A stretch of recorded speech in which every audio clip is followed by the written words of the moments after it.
Mən düşünürəm ki, Real qalib gəlsin. Bəlkə də 2-1 Düşünürəm ki, nəsə Real belə, Barcelona qalib gəlsin. 3-2 nəsə belə bir heyət. Mənə elə gəlir ki, bax bu oyun heç-heç olacaq. Amma qollu heç-heç olacaq. Hə, o da ola bilər. Real Barça oyunu.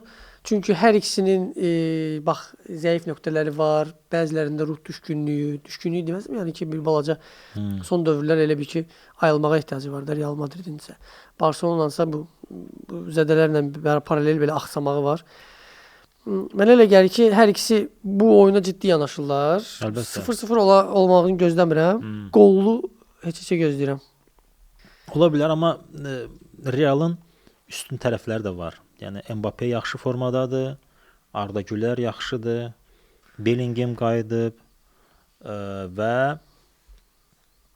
deyərdim ki, bir balaca üstünlüyü var heyət baxımından. Görək, yəni mən düşünürəm ki, 2-1 ya da 3-2 olacaq, sən seçsə, o heç-heç də ola bilər. Həm qollu heç-heçə, hə. Yəni belə. Hətta nədənsə inanmağım gəlir ki, 1-1 də olmaz, onlar 2-2 olsun. Ola bilər. 3-3 4-4 gözləmirəm. Yox, o qədər də vurmazsan.